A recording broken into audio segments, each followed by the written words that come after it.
It's 3 a.m. You're probably exhausted, but you can't sleep. You have a mountain of things to do, but you can't seem to care. Somewhere along the line, the anxiety and the panic stopped, and they were replaced by something much heavier. Absolutely nothing. You haven't lost your empathy. You aren't broken. But your nervous system has calculated that surviving your current environment requires shutting you down completely. Tonight, we're going to look at the biological emergency brake inside your brain and why feeling nothing is exactly what's keeping you safe. Look at the physical reality of this room. The deep, isolating silence of the middle of the night. An object slips from the edge of the table and hits the floor.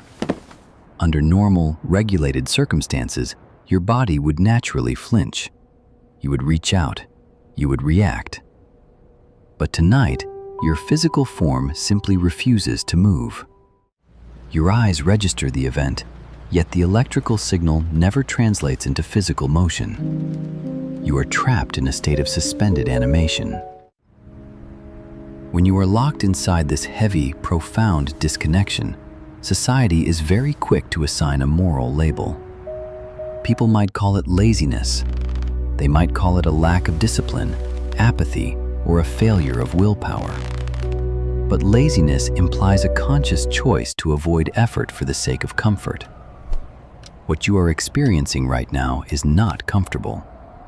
It is an absolute mechanical inability to initiate action. This is the physiological state of emotional blunting. It isn't a character flaw. It is a highly specific, observable defense posture designed to protect you from an environment that has demanded too much for far too long. To understand why you are sitting here in the dark, unable to move a muscle, we have to look at what happened before the silence set in.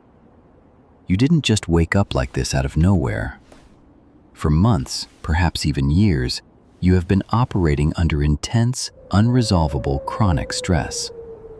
Every single day, your brain processed an overwhelming, relentless cognitive load, constantly calculating risks, managing professional and social expectations, masking your exhaustion, and desperately attempting to outwork a biological deficit that was growing larger by the hour. When you run a biological system at maximum capacity without adequate rest, you inevitably experience severe executive fatigue. The machinery of your mind begins to literally wear down. The complex neural gears of your prefrontal cortex, the area responsible for planning, organizing, and initiating tasks, warp under the constant pressure. Your body was quietly screaming at you to stop. But your environment, your daily responsibilities, and your own harsh internal standards demanded that you keep going. So, since you would not pull the plug, your biology had to make a drastic, non-negotiable decision for you. Most people think a freeze response is a lack of energy. It's actually the opposite. Your nervous system is burning massive amounts of biological fuel just to keep the emergency brake pulled. Your brain's subconscious threat detection system evaluates your environment constantly, operating entirely beneath the level of your conscious awareness. This primitive system doesn't know the difference between a physical predator in the wild and a crushing financial or emotional burden in a modern apartment. When it calculates that fighting the stressor is useless and fleeing from it is impossible, it triggers its most extreme survival mechanism. It locks you down. You are completely immobilized. Not because you don't care, but because your body calculates that caring is currently too metabolically expensive to survive. Let's look at the actual stress physiology occurring beneath the surface of this paralysis. According to one widely applied clinical framework known as polyvagal theory, our autonomic nervous system has a built-in sequential hierarchy for dealing with danger.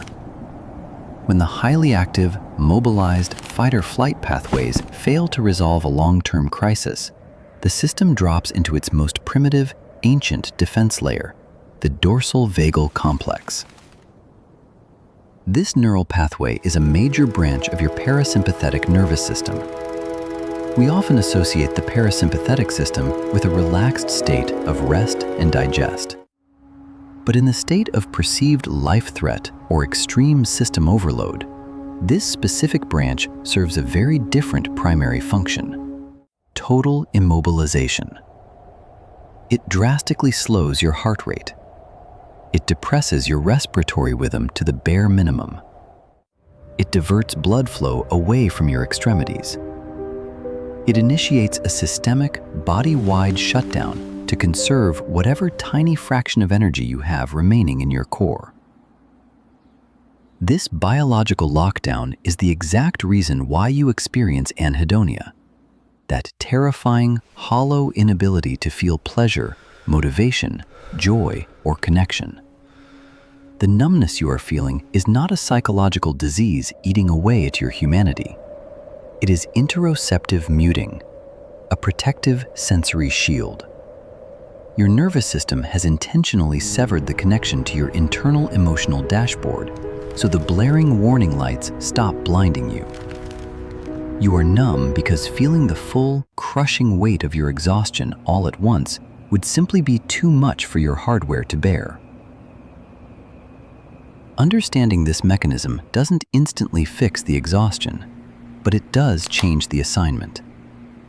True burnout recovery is not about forcing yourself to feel happy, writing a forced gratitude list, or aggressively motivating yourself to stand up. It is a slow, quiet, and inherently imperfect process of nervous system regulation. It is about convincing your biology, inch by inch, breath by breath, that it is safe to slowly release the emergency brake. We cannot demand that a nervous system in deep shutdown suddenly stand up and run a marathon. But we can offer it small, low-demand signals of safety. This is where simple, physical interventions become useful, like the quiet practice of sensory grounding. Wrapping yourself in a thick, heavy blanket provides deep proprioceptive input. It tells your brain exactly where your physical boundaries are in space. It requires absolutely zero cognitive effort to experience. It doesn't ask you to process complex emotions or solve your life's deepest problems. It simply provides a steady, tactile weight that whispers to your deep brainstem, "You are contained. You are safe in this exact moment. You can let your guard down by just 1 degree." So, wrap yourself in that heavy blanket. Let your nervous system stay in the dark for a little while without the pressure to perform. But when that tiny flicker of warm amber light finally returns, you're going to face a new problem. Your brain will want to move, but your body will feel glued to the floor. The friction of starting simple tasks can feel paralyzing. If you want to know exactly how to bypass that invisible wall, click here. I'll see you on the next shift.